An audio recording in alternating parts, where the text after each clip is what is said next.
Hi guys, and thanks for joining me today for today's Money Honey's discussion. If you have not joined me before, my name is Melissa and thank you for coming and watching today. If this is the first video you're watching, I'm going to encourage you to go back to the start of the series. It'll give you a little bit of context for what we are discussing today. But today we are moving on to the second achievement in our Money Honey's pathway.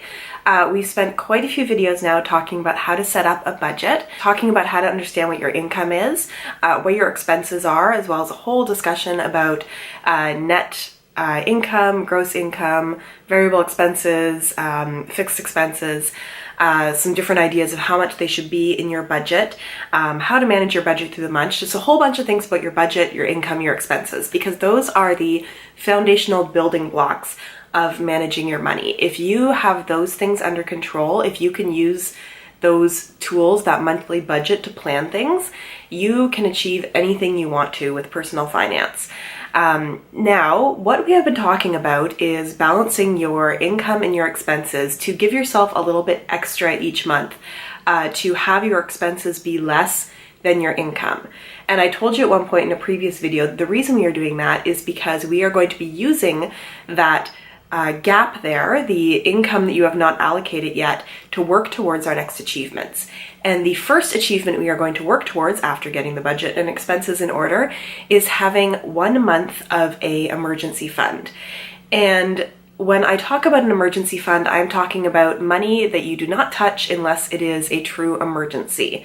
In our last video, we talked a little bit about the difference between emergency and planned expenses.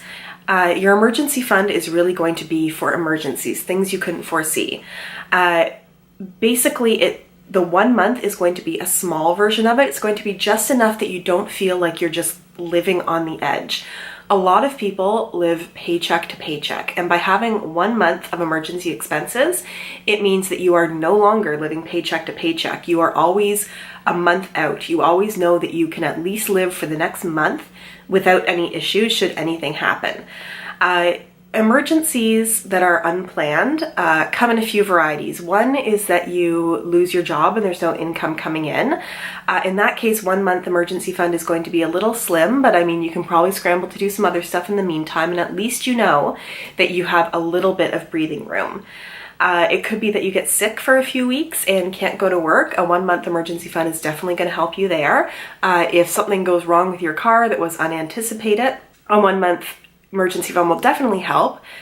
There's also some sad things that can happen, such as a family member passing away who possibly lives far away and you have to buy some last minute plane tickets to get there or take some time off work, all these unanticipated things. Now, we are going to get to a point later on in our pathway where we save up a full emergency fund. And a full emergency fund is the kind of emergency fund that really can cover you for a while. So when I talk about one of the main emergencies that could come up being job loss, a fully funded emergency fund is going to give you enough breathing room that you actually have time to do a proper job search and get your next real job. I like to think of the 1 month one as sort of like a shock absorber fund, especially when you're in the process of just working through this. There are going to be times where they aren't true emergencies, but you haven't planned for it, and you just want to not have to go into debt or use a credit card. So I am going to say in the first maybe 6 months to a year of being new at planning a budget, I don't want you to use your emergency fund, but if something comes up that was just bad planning, I'd rather you dip into an emergency fund and then replenish it than go to credit, because it's almost like you're owing yourself back the money into your emergency fund at that point. So when we talk about a 1 month emergency fund, what are we talking about? And for me, I am talking about 1 month of expenses. So if you are the person who is making way more money than you actually have expenses for, say you make $10,000 a month, but you can live on $4,000 a month, that actually covers all of your expenses, then I want you to save up that $4,000. This means you have to go through your expenses in your budget and add up what you would use if it was a month you just needed to get through. So if an emergency happened and you just needed to live, you would cut out everything that you didn't need. So you probably wouldn't be going to the movies, you wouldn't be buying yourself clothing, you wouldn't be, going out to restaurants or anything like that. So when we start to build up this fund, I want you to go into your budget and look at what you would have to pay in a month where you cut back because something was happening and you just needed to get by. For me, that would be my rent. I would still need to pay my technology stuff, such as my cell phone and my internet. I would still need to pay my hydro. I would need a minimum amount for food and for gas. There are some things like my insurance that I would still need to pay. And a couple other things in there I'm sure that I'm forgetting about. But it's not going to be the full amount of your net income every month. It's going to be just what expenses you need. And what I'm going to do is write all kinds of information down below about what you should think through in your budget that are actually expenses you would have to pay in a month where you had an emergency. So here are the steps that I want you to do to start working on your emergency fund. The first thing you are going to do is to go to your bank and open up a savings account. Try to get the highest interest rate that you can on that savings account, but for me, what I really think is important is to make sure that you aren't paying any kinds of fees. If you're paying monthly fees that eat into your emergency fund, that's not going to be helpful. Basically, you want a place to put the money where you know this is my emergency fund and I am not touching it unless I need to. In my bank, I have a savings account where if I actually was doing buying things out of it, like if I was using when I use my debit card, I have the option of choosing my savings account. And if I did that, it would start charging me fees for using it. But I don't get any fees charged if I just transfer money in and out of there electronically. So that's the kind of savings account that I have. So go into your bank, open up a savings account. You shouldn't have to pay anything for it. And this is where you are going to start putting money into for your 1 month emergency fund. Then you're going to go and figure out exactly how much it is you need to save and write that number down. You're going to start keeping that in your budget binder and in your budget as one of your line items every month. So what you are going to try to do is save up this amount as fast as you can. This means look at your budget and really look at where you can reduce your expenses, where you can maybe forego some entertainment, where you can cut back a little bit on clothing or going out to restaurants. Maybe see if you can reduce your hydro a little bit for that month. Maybe keep an eye on the thermostat or keep the lights turned off a bit more. And look at how quickly you can save into that savings account the amount of your emergency fund. What I found was a good motivational tool to use is I thought, okay, I'm probably going to be doing this in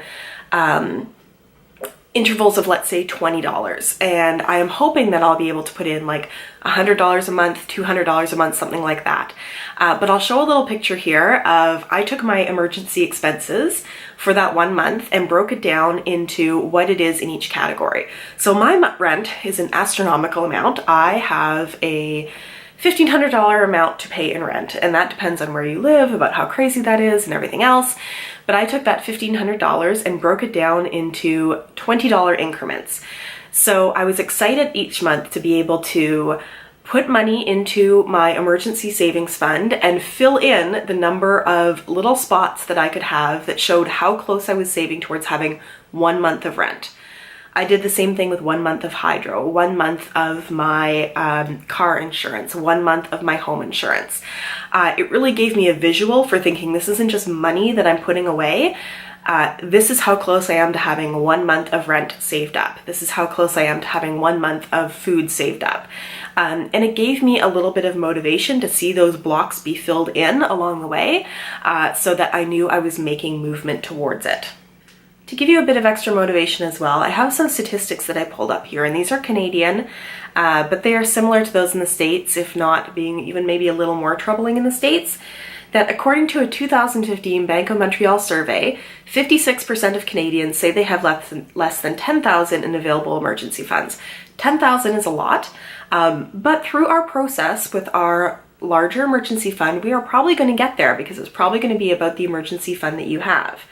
But 44% have less than 5,000 and 21% have less than 1,000. I am sure for everybody watching, if you build this 1 month emergency fund, you are probably going to have more than $1,000 in there. So you are going to be ahead of 21% of the population. You are going to have more money saved in an emergency fund than 1 in 5 Canadians.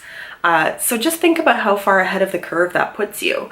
29% said their savings would only last 1 month or less. So 29% is a little less than a third, but we get our 1 month savings together in that emergency fund, and you are going to be in a better place than 1/3 of the population in terms of what you can weather in your personal financial life. A lot of times we tend to feel really behind in what we're doing. We think everybody else has their crap together and we don't.